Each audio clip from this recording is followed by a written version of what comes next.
Bharatiya Janata party षड्यंत्र करना चाहती है चुनाव से पहले, और उनका लक्ष्य पहले दिन से रहा है कि समाजवादियों को कैसे बदनाम किया जाए, और खास कर के मुसलमानों को लेकर के उनकी जो सोच है वो अनडेमोक्रेटिक है, अनकॉन्स्टिट्यूशनल है।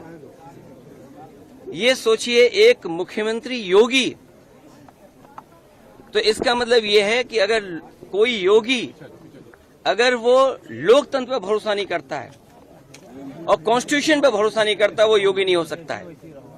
मैं 3 घटनाओं का उदाहरण देना चाहता हूं आपके सामने। पहली घटना हाथरस, जिसमें एक साधु संत के कार्यक्रम के लिए, परमिशन के लिए भारतीय जनता पार्टी के विधायक और नेताओं ने लिखा था, लेकिन जो प्रशासन को काम करना चाहिए था, जिस जिम्मेदारी से सुरक्षा और उन चीजों का इंतजाम करना था, वो नहीं किया, जिसका परिणाम ये हुआ कि बड़ी संख्या में लोगों की जान चली गई। न केवल जान गई है, उनका नुकसान हुआ बड़े पैमाने पर। बहुत से लोगों का हाथ पैर या जो भी नुकसान हुआ, उसका कोई मदद सरकार ने नहीं की। दूसरा, आपने देखा होगा गोमती नगर में, और जब मुख्यमंत्री ने सदन में ये कहा, सूची तो हालांकि बहुत लंबी थी, इसमें पुलिस का दोष कम है, पुलिस तो पूरी सूची दी थी, लेकिन भारतीय जनता पार्टी के जो मुख्यमंत्री और सरकार, वो ये चाहती है कि पुलिस भी भारतीय जनता पार्टी की कार्यकर्ता बन जाए।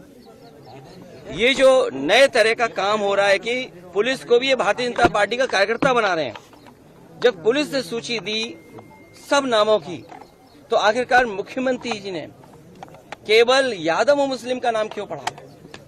और सच्चाई पुलिस भी जानती है कि जिसमें कि यादव का जिसका नाम लिया है, सुनने में आ रहा है कि वो फुटिंग में नहीं था, जो कैमरे की जो तस्वीर है उसमें नहीं है, वो कैमरे में नहीं था, क्योंकि वो चाय पीने गया था और पुलिस को यादव मिल गया, इसलिए उसको जेल भेज दिया। मैं आपके सामने कहना चाहता हूं, ऐसे लोग जो कानून का उल्लंघन कर रहे हैं और भारतीय जनता पार्टी का कार्यकर्ता बनकर के काम कर रहे हैं, जब कभी भी सरकार आएगी, ऐसे अधिकारियों के खिलाफ भी कार्रवाई होगी।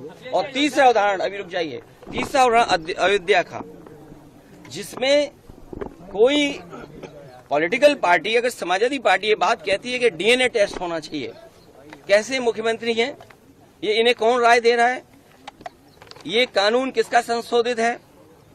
ये इन्हीं का संशोधित कानून है 2023 का, जिसमें ये कहा गया है कि डीएनए टेस्ट होना चाहिए अगर 7 साल से ज्यादा किसी की सजा का कोई प्रावधान है तो क्या गलत मांगा? और उनके परिवार के लोग कह रहे हैं, और वहां भी पुलिस सच्चाई जानती है, हमारे पत्रकार साथी भी जानते हैं सच्चाई। वहां की पुलिस जब बीजेपी के इशारे पर और वो सच्चाई से अगर काम करना चाहते तो उन्होंने क्या किया? उन अधिकारियों के खिलाफ कार्रवाई कर दी। तमाम अधिकारी ऐसे हैं जो कह रहे हैं कि हमें तो नौकरी बचानी है, हम क्या करें? हम टेंशन में आ जाएं कि हम भी सर मार दें किसी आदमी के सर पे। आपने देखा नहीं बनारस में, क्यूटो में क्या हुआ?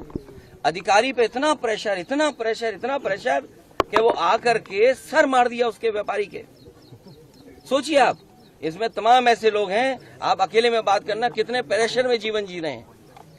ये जो भार है इनके पास, मेडल, बैनर और ये तमाम लैनियार्ड और नेम प्लेट और तमाम उसके अलावा ऐसा भार है इनके ऊपर, ये काम नहीं कर सकते, न्याय नहीं दे सकते। और उसका परिणाम ये हुआ कि भेदभाव कर रहे हैं, और ये भेदभाव इसलिए कर रहे हैं कि इनको हर जगह राजनीति दिखाई दे रही है, वोट दिखाई दे रहा है। ये कितना भी कुछ कर लें, अब जनता को इनसे कोई उम्मीद नहीं है, और जब उम्मीद खत्म हो जाए किसी पॉलिटिकल पार्टी से, तो समझ लेना उनका सफाया होना निश्चित है। ये जो हारे हैं, इतना बुरा हारे हैं, जनता इससे भी बुरा इन्हें हराएगी, तभी इनका इलाज हो सकता है।